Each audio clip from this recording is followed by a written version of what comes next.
Hello. I know it's kind of weird that it's 2 o'clock Central on a Sunday afternoon, a very cold Sunday afternoon for various parts of the country. What am I doing here? Where have I been last week? Well, I am Ian Simmons of Kicking the Seat, and I am here to do the latest, long overdue segment of Don't Read the Comments live. We're doing this live. Where have I been the last week? Sick, very sick. I got a case of food, I don't know, bug or poisoning or something, and then I got a cold. So I'm finally on my way to recovery, but that meant basically a week of not doing hardly anything movie related except promoting this very show. So we're going to get right to it. Essentially, what this is what we're going to turn into a monthly live mailbag where I go back through the comments that I've received in the previous 30 days or so, read them right before your very eyes and react to them. Now, sometimes I'll give a thumbs up or a, hey, that's cool insight in reply in the moment. But a lot of times, I'm very busy. I don't have time to respond to everything, certainly as I would like to. So that's what this is, kind of an attempt to remedy that horrible injustice of impoliteness. So we're going to get into it. I have the comments pulled up and ready to go. We're going to look at them together. I haven't formulated much in the way of responses. I've kind of thought about these things as they've come in, but really I want to give an off the cuff or off the cuff-ish reaction to the feedback that you lovely people have sent in to me. Now, also, since this is a live show, if you want to write in and comment on the comments or my reaction to them, or if you have any questions or comments that are fresh that you'd like to leave, please leave a comment there on Kicking the Seat or on, I think we're on Facebook and Twitch, and we're a bunch of places. So, just drop a line and I will respond as appropriate. So without further ado, let's go ahead and get into this thing. Let's see. Here we are. Okay. Oh, wait, hold on. I forgot. I'm an old man, so I need to get my glasses out because, yeah, oh boy, yikes. Apologies. It casts weird shadows on my face, I noticed. It's strange. Okay, so on my this is very timely because as many of you know, a few days ago we lost David Lynch, the very influential and popular film director, and he was a monumental inspiration in the field. I cannot say I'm the biggest David Lynch fan, but that's probably because I haven't seen as much David Lynch of his work as I probably should have, and the work I have seen, suffice it to say, it's a mixed bag. So this was a comment on Inland Empire, a film that I talked about with Sejua Ekanayaka a number of years ago, and yeah, didn't really care for it at all. So got a comment here from Nomi Cognomi 8737. Well, it's crazy that it didn't have a screenplay because the story makes sense and so many scenes are tied together and connect by the time you get to the end. And it's such a crazy movie that even with a screenplay and a clear plan, it would be a challenge to make sense of that story. So that tells me it's a fucking masterpiece.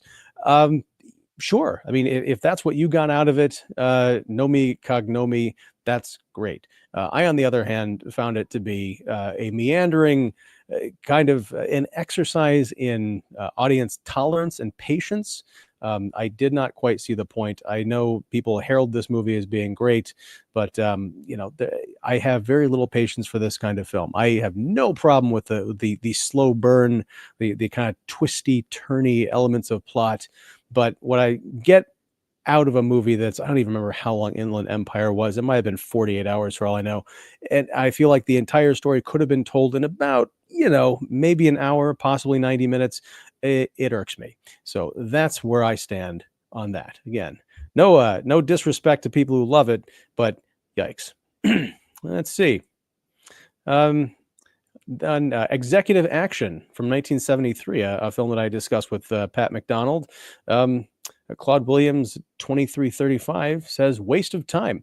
I don't know, Claude, if you're discussing the what do you want to call it, the show itself, the show that we did about Executive Action, or we're talking about the movie Executive Action itself. But point taken. So either we will try and do better when discussing these movies, or sorry, I didn't like Executive Action. I don't know exactly where to go from there. Oh, wait, hold on a second. Wait, I'm going to go back because we have a live comment. Patty. Hi, Ian. Greetings from the beaches of San Bernardo. Just to say hello. Bye. Thank you, Patty. It's always great to see you. And you've got a comment coming up. I didn't miss it. So it's in here. So come back and say hi. I love it. From the beaches of San Bernardino here in Illinois, in Skokie, we are getting ready to experience -20 to -30 wind chill factors. So, yeah, I hope you're having fun on the beach. Get something tropical and fruity in my honor, and I will toast to you with my steaming hot cup of coffee. Always good to see you, Petty. Thank you. All right. Next comment. This is regarding Watermelon Man, another movie that I discussed, I believe, with Pat years ago. This is from LSD 508. You must watch the movie. It is hilarious. I'm old enough to know how great the movie was back in 1970. It is underrated, but it's hilarious. Well, LSD 508. I don't know if you stumbled upon the channel or the video, or if you watched the video, but we did watch the movie and we spent like an hour talking about it. So that's the whole point of posting these YouTube videos. So I invite you to, if you haven't already, go back and watch our review of it, and then let us know what you think of our opinion. I did think it was underrated and hilarious, as I recall. I think I had some criticisms of it, but overall, really cool pick. All right, the Color Purple 2023 conversation I had with the legendary Armand White. Panda the Man said, "The King of TV," with those little brackets around it. I don't know what that's supposed to mean. The King of TV, are you referring to Armand White? Are you referring to the Color Purple? I don't know, but I appreciate it nonetheless. Thanks for writing in. Okay. This is from a roundtable review I did with Earth's Mightiest Critics about Honora and the Substance a little while ago. Unique Libra 1981 says at 10706, that's I appreciate when you get specific with the timestamp on the comment. Now, I unfortunately confess I did not go back and look at that particular timestamp, so I'm just going to have to go on memory of the conversation. But the movie is to spark discussion, and you literally are missing the point with the husk of a human that men are portrayed as. Flamboyantly dressing is not something you see every day. It is art. It is bold. Okay. Very interesting point there. I do see people dressing flamboyantly every day because I watch television and movies and I have access to the internet. I would not call it art. I would not call it bold anymore because it's kind of ubiquitous. In a lot of ways, going the dare I say, more conservative route is sort of the joke is that now that is the counterculture because it's the only thing that can stick out in a sea of things that stick out. There's no kind of innuendo there, but yeah, again, thank you for writing in. Monica Witt 9368 replied to Godspell. A lot of these are conversations I had with Pat, which is great. But we talked about Godspell a few years ago I think for our annual Easter show, if not mistaken. But it said, OMG, at our Catholic church, we had a thing on Good Friday where you had to go up to this giant cross and hammer a nail into it because you were a sinner that wanted Jesus dead. I hated it. I mean, I'm like 10. Why am I crucifying Jesus again? Ugh. The echoes through the church while the hammers were hammering. I want to be with the Godspell people being joyous, not feeling guilty. I did read this comment when it first came out. It struck me as being really bizarre. Not saying that there's anything wrong with what you are posting here, but it's unfortunate that was your experience with the Catholic Church. I grew up Catholic. I kind of became a lapsed Catholic and am now in the last few years sort of rediscovering my faith, and it's a beautiful thing. In fact, this morning I went to church, to mass for the first time in quite a while. It was quite cool. But I will say that the places that I grew up going to and the place I went to today, they were not the kind of venues where they would have people come up and hammer a nail into a cross because we were crucifying Jesus and we wanted him dead. I think that is sickness. I think that's a perversion of the faith, and I don't think there's anything Christian in it. So my recommendation, and maybe you're seeking other things, or maybe you've moved on in terms of your religious journey. But I would say to anyone who's watching this thinking, oh, this is terrible, this is what church is. It's not what church is. It's what that church is. And I would recommend that if you find yourself in a similar situation, find another church because they're not all like that. That's to me, I kind of understand the point, but I think it's a bizarre interpretation and I don't buy it. I mean, I buy the story. I just don't agree with the interpretation, the exercise. So, all right. Oh, again on executive action. This from Thomas Parnell 1025. Wrong, Pat. Going to TSBD, which I believe is the school book depository from which Lee Harvey Oswald assassinated President Kennedy, is a waste of time and money. It is completely a pro Oswald display. Everything is aimed at pushing the lone nut theory. It would be more relevant if they tried to show both sides of the debate. But again, they're there to do nothing but shove the lone nut theory down the public's throat. Well, I can't speak to that because I have not been to the TSBD. But as I think Pat and I made a joke on that episode, and if not, we've done a few Kennedy conspiracy themed episodes relating to political thrillers, these from the 70s. We have made the reference to the great Bill Hicks, the comedian who was long gone way too early. He has a great joke about going to the school book depository, and he said it was really accurate because they had the window recreated from that day, and he said it was really accurate because Oswald wasn't in it. So I can't argue with you there on that point, but Pat going to the book depository, and I think he interviewed the person who curates it. That shouldn't be a dig on him. He went there, and I don't think there was a partisan thing either way. So, in the words of my generation, whatever. All right, Laredo Lasso. He wants to talk about A Complete Unknown, the Bob Dylan biopic from James Mangold that came out about a month ago. Agreed with the full stockings overflowing with goodies reaction to the film. Now, just for context, I talked about this movie with the two biggest Bob Dylan fans that I know, David Fowley and Michael Glover Smith. They were over the moon about the movie. I did not care for it pretty much at all. There were a couple of things that really stood out as being great, notably in the performances, but I didn't quite care for the rest of the film. And the bulk of that discussion, I think, was steeped in us discussing whether or not you had to be a big Dylan fan, like an aficionado, to really get into it and be able to point and say, I get that reference, or if it was more welcoming to normies like myself. I don't know that we agreed at the end, but I think we both made some very good points. But so I think Mike or David described it as stockings overflowing with goodies. So Laredo Lasso is agreeing with that. To Ian's comments, while there could have been more development around any number of aspects of the history, I think you may be surprised in a rewatch, if you can muster it, that some of those building blocks are present in the dialogue. I recall more than one discussion of how original songs weren't encouraged while covering the standards was. Also a discussion of how saccharine the existing catalog was. And this is something we discussed in the show. And I think it should have been a stronger focal point of the movie, because it was kind of fascinating to learn about that in the discussion I had after the movie.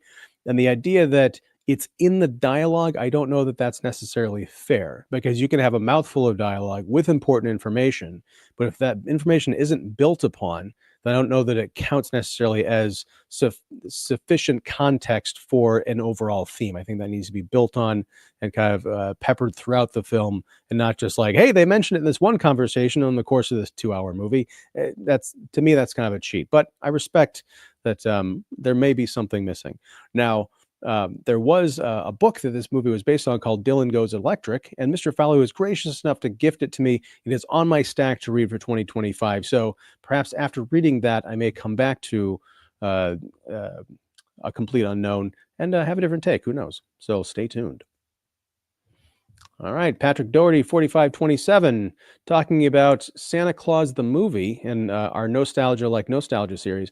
This was also a childhood staple growing up in Ireland. I had no idea it had been such a flop until I was an adult. I think it found a life on TV that has made it a festive favorite all over the world. Despite its many issues, it has the best interpretation of Santa Claus on film, in my humble opinion. I'm not going to disagree with you there, Patrick. I loved this movie growing up. I thought it was really special, even revisiting it, to talk about Pat with at the end of last year. And I don't quite get the hate. I know it was a much bigger success in the UK than it was over here. And the director, Jeannot Swark, I think I pronounced his name correctly, and probably didn't. He also recently passed away, I think shortly before Mr. David Lynch, maybe right after. It was within the last couple of weeks. So it's a timely tragedies, I guess, if you want to think about things that way. I certainly don't. But yeah, the more love we can get for Santa Claus the movie, the better. In fact, that was a first time watch for Pat. And I think he kind of dug it and was surprised by it. So yeah, check it out and check out our discussion too. All right. This is the kind of comment that I love. I went upstairs and I told my wife about this comment when it came in. Boss Baby 5936. Let me pull over a second. Is that to imply that there is a Boss Baby 5935 down all the way through Boss Baby 1? I don't know. How do they come up with these handles? But anyway, Boss Baby said Nosferatu, the new one, by Robert Eggers, is the best movie since Whiplash.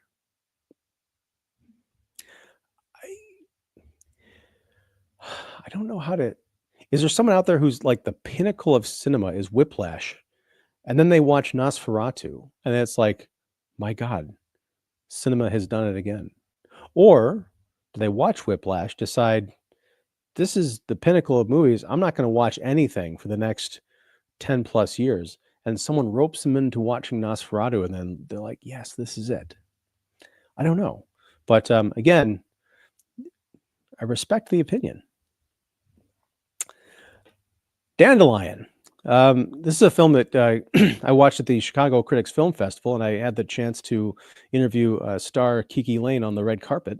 It was quite an experience, and it was one of my favorite performances of last year. I liked the movie. I don't think it was quite as strong as the lead actress was, but Alexis Martin Miramontes, 2914 says, I watched it in July and I did truly love it. The music and the story and the twist. And it literally made me cry at the end only because of where I am in my life at that moment, you know. So I related to it and I loved it truly. There's one specific song that I love, but they didn't put it in the official playlist. But nonetheless, I still enjoyed it. Well, thank you for writing this, Alexis Miramontes. I thought it was a pretty cool movie too. I don't think really it got any traction. It had a very limited theatrical run, so it's probably on demand right now. But yeah, people should definitely check it out. And also my review of it and the interview I did with Miss Lane, all very special things. And I love that this movie struck you right where you're at, you know, in your heart in this point in your life, because when a movie can do that and it resonates with you, I mean, that's why I think we all come together to celebrate the art form, even more so, or maybe at least on a similar equivalent footing to music. I think music and movies have that kind of staying power, and it's beautiful to see that all come together. This it was what I'm calling the big kahuna, the big enchilada. I have to make my screen full for myself to be able to read this masterpiece, even with my glasses on. So I'm going to do that right now. This is another comment on A Complete Unknown from Stephen A. Katz. As someone who grew up in the 50s and went to high school in the 60s, I found your discussion very helpful. I agree with Mr. Simmons that the movie fails to explain to someone who does not know much about Dylan why she should care about the film. But one thing you guys don't see, and which almost no one sees, is the significance of Dylan's first album. That album was not just covers of traditional songs, but rather it presents interpretations of traditional songs, that the interpretations being so original that Dylan might as well have written the songs. Listen to Murray and Miranda, Burl Ives, Paul Clayton, Pete Seeger singing Michael Rowe, The Boat Ashore, and other 1950s folk singers, and then listen to Dylan's first album. There's a huge difference between those early folk singers and Dylan on the question of what folk music is. Seeger's musical row is not shocking. The line, I don't mind dying, but I had to leave my children crying, is shocking. Out in the wide world, Kitty sounds nice. Baby, let me follow you down is much more. Now, the reason that Dylan's first album was so shocking, and the reason that it was so far ahead of its audience, of his audience, that almost no one bought the first album, is that most of the songs on the first album are folk rock. Dylan didn't invent folk rock in 1965. He invented it in 1961 on his first album. Gospel Plow, You're No Good, Pretty Peggy O, Freight Train Blues, and other songs on the first album are folk rock.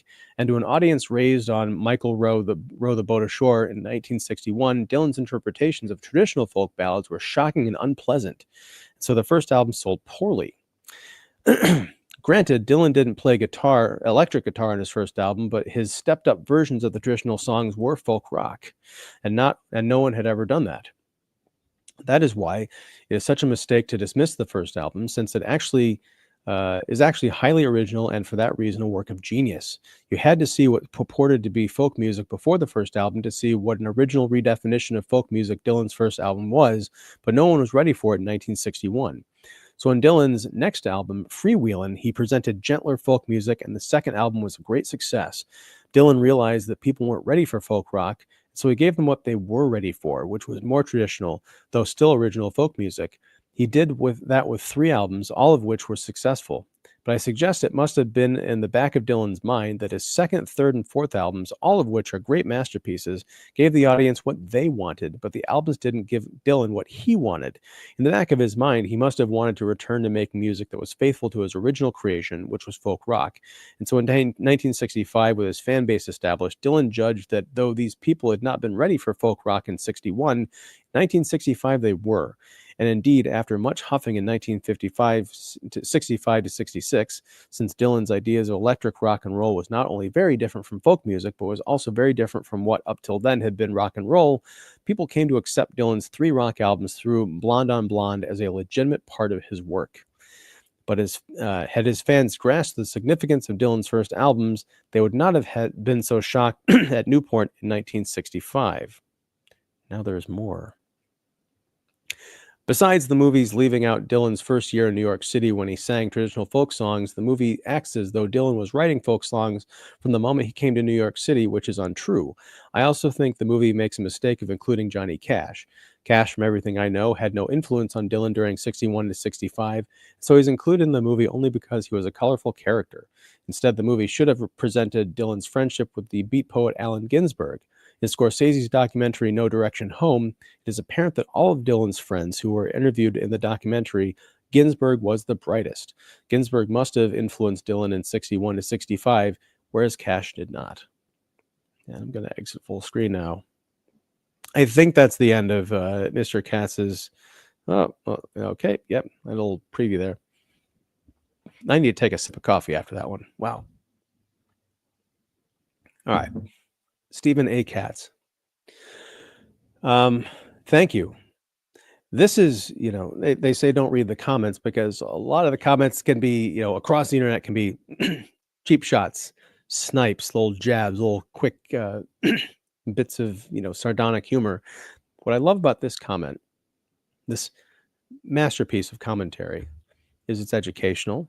It's understanding of the dissenting point of view of the podcast on which it was posted, and also I think it gives people who, and I'm not steeped into the Dylan lore or the history, so I'm taking a lot of what you're saying at your word, but I feel like the people who were defending the movie and a lot of the choices that Mangold and his team made in bringing the story to life, they could look at your commentary and they could rebut it. They could make a comment to say, hey, this is why you're wrong. And Johnny Cash really was influential on Bob Dylan and James Mangold was right.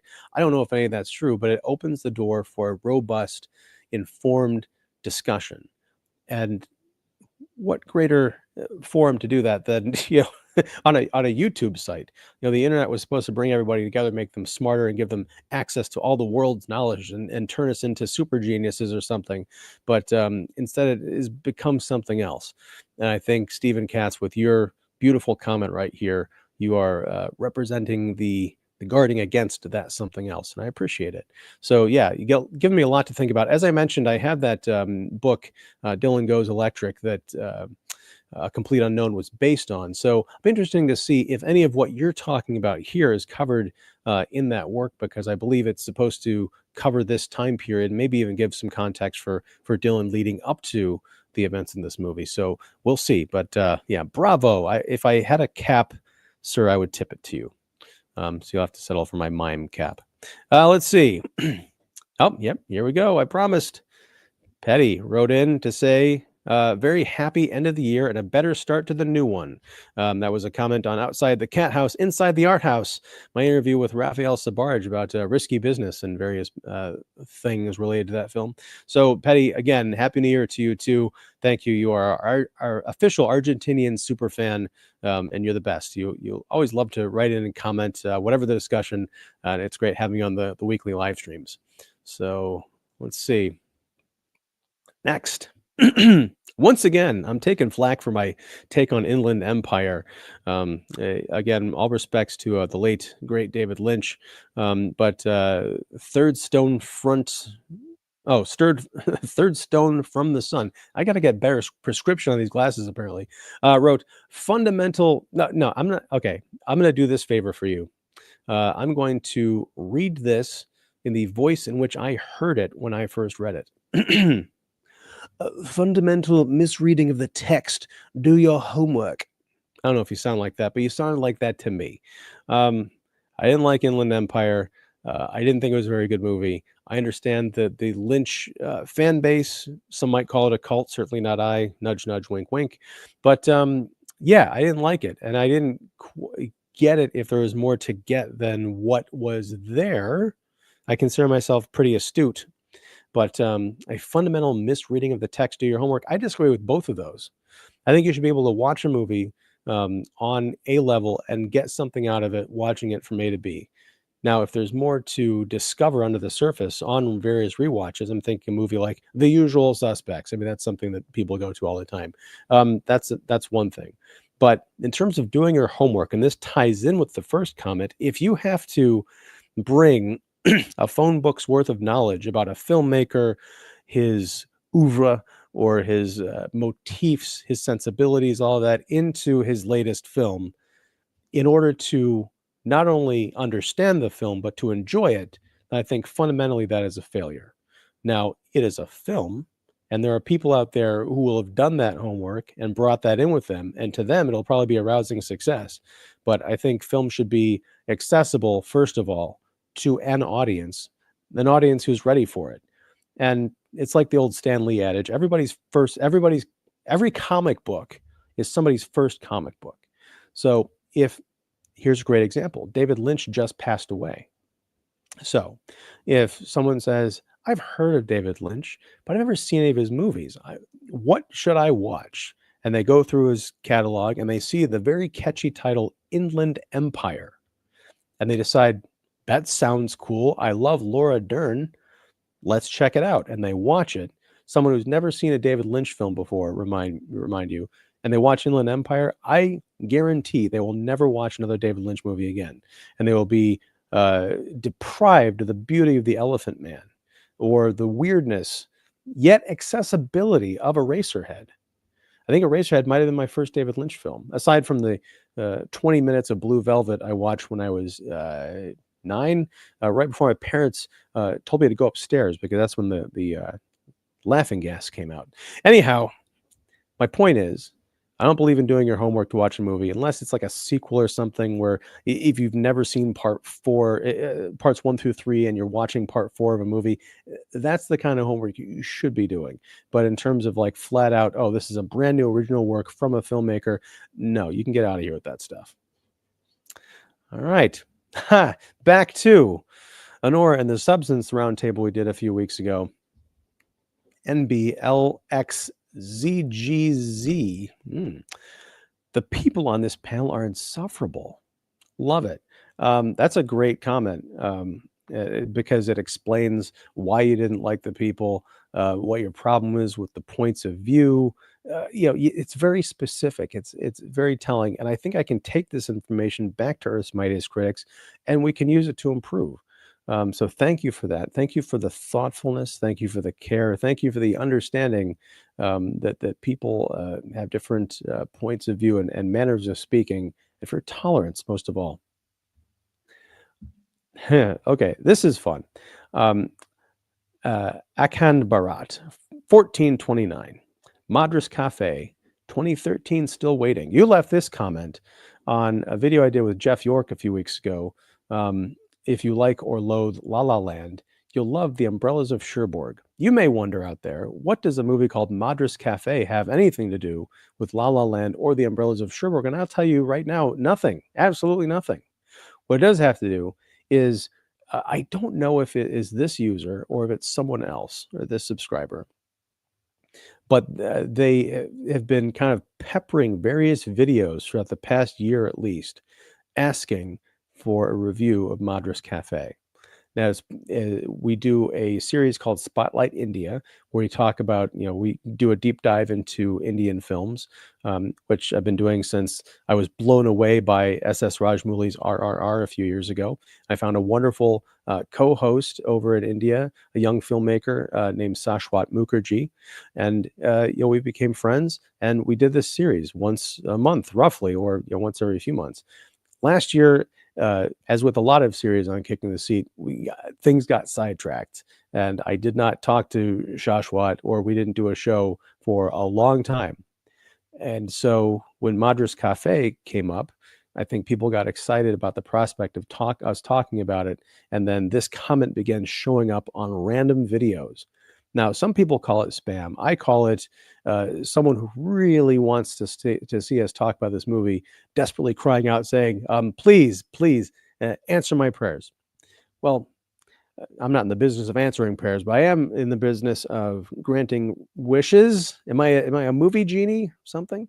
But I will say that 2 weeks from today, Shashwat and I will be talking about Madras Cafe for the latest and long overdue installment of Spotlight India. Now, that'll be coming out very shortly after that conversation, but I confirmed this morning that we are recording that episode 2 weeks from today. So, Akan Bharat 1429, please be patient. It's coming. And thank you for caring so much. I haven't seen the movie yet. I hope I love it. And I don't know what Shashwat thinks, but I assume he's seen it. But it'll be a fun discussion nonetheless, because we'll be helping you out. All right, Nosferatu. That's the second time I think I've referenced that on this show today. But Razor Blade Mango, I love that name. Said, I like Nosferatu a lot more than I thought I would, because I normally don't like Robert Eggers' films. His cold and distant directing style has never clicked with me, and in my opinion does a disservice to the themes and stories he usually explores. Nosferatu is the first time his style worked for me, mostly because it heightened the dreamlike ambiance of the film. Now, I think there might have been a few of these in some of the other comments, but this is the first time it really stuck out to me. Folks out there, did you know that when you leave comments on YouTube, AI, well, I'm not sure if this is because I have a TubeBuddy extension, which helps out with figuring out algorithms or some nonsense. You can see a little icon right there above the second AI suggested comment, but there is an AI feature that writes comments that I can use to reply to my fans. And I don't know if these are public, if other people can see this, but so this might be a peek behind the wizard's curtain. But here's two possible responses to that comment to Razorblade Mango. Which one do you like best? Glad you found something to like in Eggers' work. Or interesting perspective. I'm curious to know why you think the dreamlike atmosphere is important for this film. So what I've learned about AI from these two sample comments is that AI is a seventh grader struggling to make it through a book report, because wow, talk about reading the text and regurgitating it back. That's horrible. So I'm just going to say, I don't know if my answer will be any better, but yeah, I'm glad you like Nosferatu. I think, as I put it during the roundtable, it may be the best version of this story that we're likely to get, but it's still just the same story that we've seen in this medium for 100 years, with some pretty window dressing, some good performances, some very questionable performances. I took a lot of flack for my criticism of Lily Rose Depp in that movie, but go back and watch that roundtable and you'll see me backpedal and then reassert myself. Yeah, so that's all I'll say. I'm glad you liked it. As I mentioned also on that show, this is the first Robert Eggers movie that I've watched because I am convinced that God prevented me from watching The Witch, and that scared me off from his other films until Nosferatu. I don't know what caused me to break the chain, in the words of Fleetwood Mac, but I did. And kind of like my Inland Empire comment from before, my response. Since this is my first Eggers movie, I watched one, and I'm not really that impressed. So we'll see. I don't know what we'll see, but we'll see. Giboni66 had a comment on the recent episode I did talking about the Music Box Theater's January Giallo, which is still going on. If you're in Chicago and you want to brave the cold to go out to the Music Box Theater to watch their annual Giallo series, do that. So I did an interview with the program runners for that series. And Giboni66 said, just discovered this show, love the content. I'm new to Giallo and would love to hear you cover Lizard in a Woman's Skin. Happy New Year. Well, Giboni66, Happy New Year to you too. And I will say, you're in luck because we did cover Lizard in a Woman's Skin, which you can find in the Academia Giallo playlist, which I'll link down below. And I'll even go so far as to link that specific episode. So if you go down there, it's not there right now, but it will soon be after I'm off of this. So I'll do that for you. But yeah, I would recommend checking out the entire Academia Giallo playlist down below for you and everyone out there who is interested in Giallo, or for the fans who have recently discovered that series. We've been discussing that for several years now, the Italian kind of horror thriller genre. It's not really horror, but it's Italian thrillers. And they're amazing. And the series has led to things like myself and Brian Martinez interviewing Sergio Martino, one of the godfathers of the genre, last year at last year's Music Box January Giallo celebration. So welcome aboard, Giboni. Thank you. I hope I'm pronouncing that right. It's all kind of running together as a username, but I'm glad you enjoy the show. I hope you like the other stuff that we have to offer in terms of Academia Giallo and beyond. And yeah, thank you for commenting. I'm not going to look. Okay. Again, this AI written nonsense. Welcome. Glad you like the show. And I hope you enjoy the Giallo series. It's a wild ride. See, I like that they interject that little bit of personality at the end, so you can tell that a real person wrote it. And I'll put Lizard in a Woman's Skin on the list. Thanks for the suggestion. You see, if this AI really knew anything about Kicking the Seat, they'd know that, as I said at the beginning of this, we already talked about that movie. So I wouldn't worry about the Terminator-style apocalyptic future just yet. That's all I'm saying. A comment on my YouTube short about Transformers Rise of the Casual Racism. Periscopus says, yeah, I just saw the first few minutes and like what the WTF is going on. Yeah, that's a great reaction to that movie. So thanks. And let's see. Is that the end of our presentation? I thought we had more, but I guess not. Hold on, let me check something real quick. I don't. I thought there was more in terms of comments. I'm going to go into my little folder. You can't see any of this. At least I don't think you can. I hope you can, because God knows what I have on my desktop. Let's see. Yeah. Okay. There. Yeah. I think the PDF that I saved that had all of the comments on it that I clipped out, there must have been a limit on it because I'm not seeing those comments left. So what I'll do is I'm going to read them off screen and then I'll react to them on screen. Production value at its finest. So I will say, okay, Madeline Burnhope left a comment on, once again, my Inland Empire short reacting to that film. That was a clip from, I believe, a conversation I did with Sergio Economica. So it was 60 seconds of probably an hour-long live stream review back when we did that. And Madeline said, this video would be better with a script. Now, I think that was a dig at my claiming that Inland Empire would have been better with a script. So, haha, point taken. But Madeline, as with all live streams and all free-form conversations, there was no script, and that was kind of the whole point. So 1 point for me, half a point for you. And finally, the last comment actually comes from kickseat.com, the original home of Kicking the Seat, where I still post the occasional written review. and I posted a written review. This is going back about just under 2 years ago, from a movie starring Anna Kendrick called Alice Darling, and it was about a young woman who is in what turns out to be a very abusive relationship, who goes to like a cabin in the woods with her girlfriends. It's not a horror movie, not really. Um, and they kind of work out what she's going to do next. And there's a storyline involving a missing hiker or a missing jogger in the movie that is resolved in a way that kind of left a sour taste in my mouth. So, what I'll do is I'm going to read this comment from Stacy, which came in a few days ago on Alice Darling. She said, I just watched this film last night, and I have to say, you completely missed the point of this film. Having gone through this type of relationship myself, I felt all of what Alice was going through.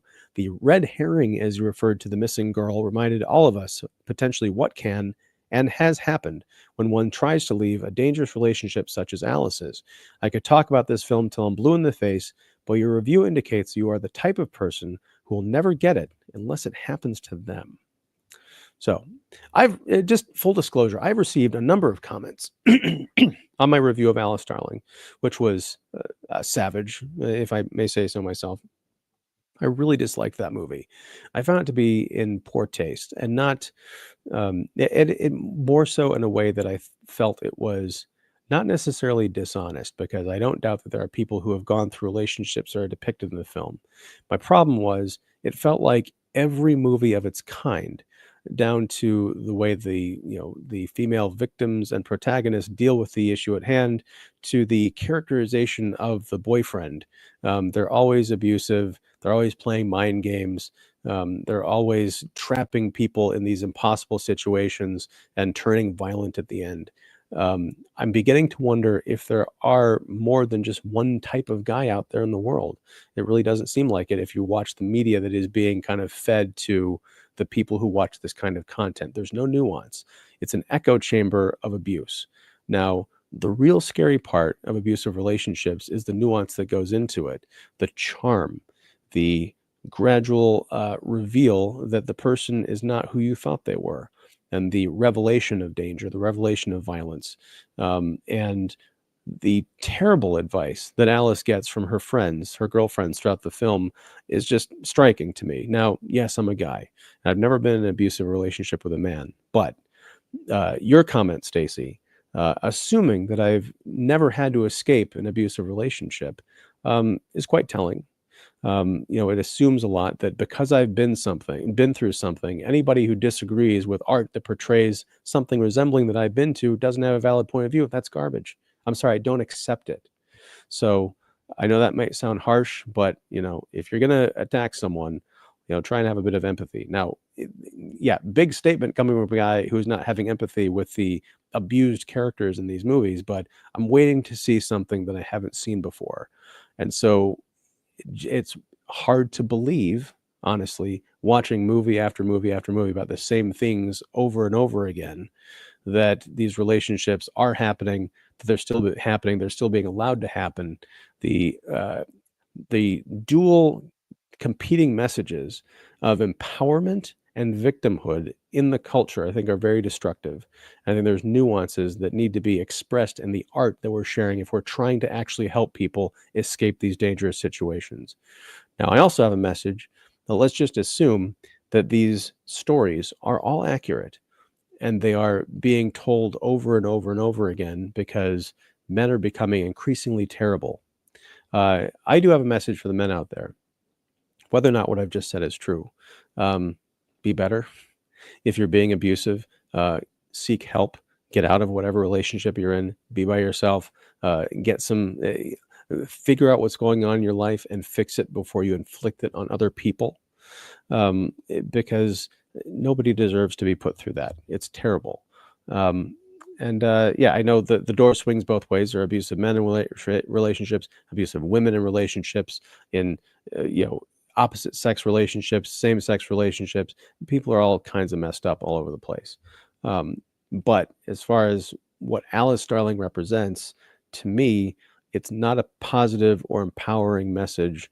It is, I don't know what it is. I haven't watched it in 2 years, so it's not as fresh in my head, but I do get comments like this every once in a while on that video. It's one of the most popular commented on videos, or sorry, written reviews on Kicking the Seat. So my thoughts are resonating, not necessarily in a good way, with certain people. Yeah, I stand firm on my assessment of the film. And yeah, that's where I'll leave it. And that's where I'll leave. Don't read the comments for this iteration of it. I hope you enjoyed it, or at least muscled through it. I know we had some viewers jumping in and out, and I appreciate your patience, or at least your attention for a few minutes. I will say that if you want to have your comments reacted to here on Don't Read the Comments next month, just it's really easy. Leave a comment on kickseat.com if it's a written review or one of the videos. You can leave a comment here on any of the YouTube videos.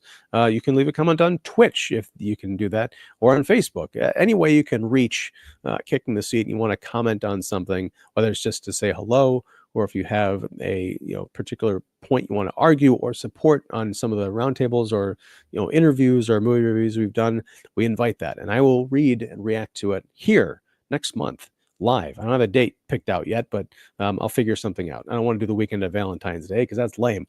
I love you, but I love my beloved even more.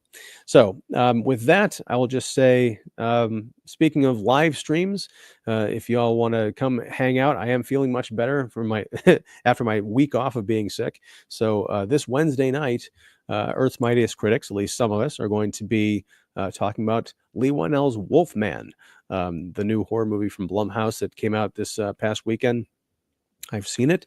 I have thoughts, and it's going to be a very interesting discussion because this movie is getting a lot of hate. And I dare say that it is misguided, misplaced. So, with that, I would say if you enjoyed this content, please feel free to like and subscribe and all that great business.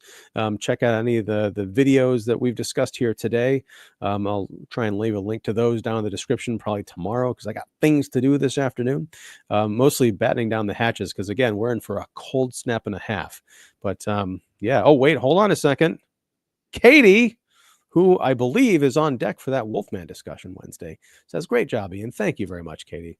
Yeah, until next time, whenever that is, whatever that is, thanks very much for hanging out on this Sunday afternoon, for me reading the comments, even though I was advised to once to not read the comments. Oh, that's a terrible title, so it's Don't Read the Comments. Thank you all, and take care.